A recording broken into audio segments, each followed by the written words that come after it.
Günnogor lewap sebiti koronavirus alamatly ýokunç keseliň güýçli tolukunna seze war boldy.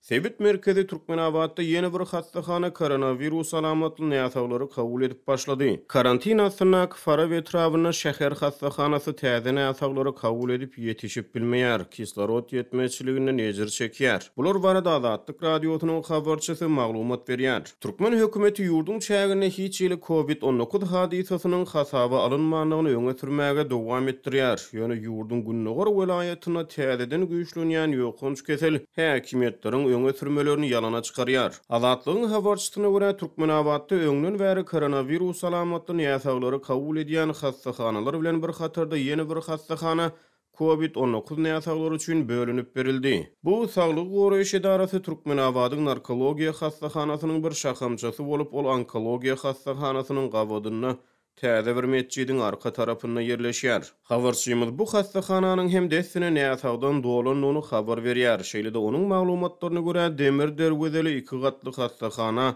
polisiýa gödäwçilik edýär. Hatodol Türkmenabadyň köp ugurly hastahanasy, şäher hastahanasy we ýokunç keselleri hastahanasy koronavirus alamatly näsaglary kabul edýärdi. Bu aralykda ýokunç keseliň täze tolukunna duçar bolan fara we etrawy karantinasyna galýar. Azatlygyň habarçysy 12-nji ýylda Sebitde ýokurlanýan infeksiýalar bilen baglylykda fara we etrawynyň daşynyň baglanynyny habar berdi. Farapdan Türkmenabada çykmak üçin ýolawçylardan 72 sagatlyk güýji bolan negativ koronavirus test netijesi talap edilýär. Bu ýagdaý Farab Türkmenabad aralygynda gatnaşyp işleýän yerli ýaşaýjylaryň durmuşyna oňoýsuz täsir ýetirdi. Yerli ýaşaýjylar Farab hastahanasyna baryp bahasy 100 manatlyk test tapşyrmakdan özleriniň ýadanyny aýdýarlar. Ýöne şol bir wagtyň özünde habarçymyz Farabyň ýokurlanýan ýokunçlyklar sebäpli gyzyl zona öwürlendigini we etrapdan Türkmenabady syýahat etmegiň gadagan edilendigini habar berdi.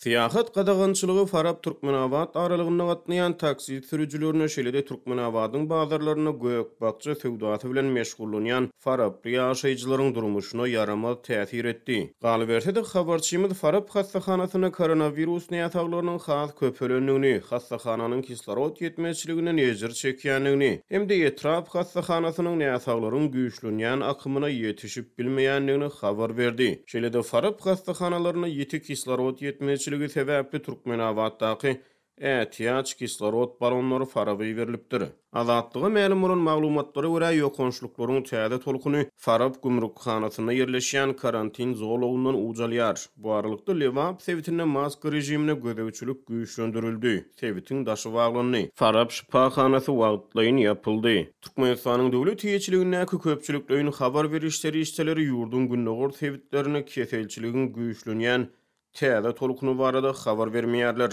Türkmen resmiýleri ýurtda hiç ýyly koronavirus hadisasynyň hasaby alynmanyny öňe sürselerdi. Azatlyk radiosynyň çeşmeleri we habarçylary şeýle-de beýleki garaşsyz neşirler Türkmenistanyň çägine ýüze çykarylan koronavirus hadisalary barada habar berdiler. Türkmenistan ölçägine koronavirus ikrar etmedik az sanly ýurtlaryň hatarynda galýar. Şol bir wagtyň özünde Türkmenistan 18 ýaşdan ýokary raýatlerinden COVID-19 sanjymyny hökmany kabul etmegi talap edýän az sanly döwletleriň hataryndadyr.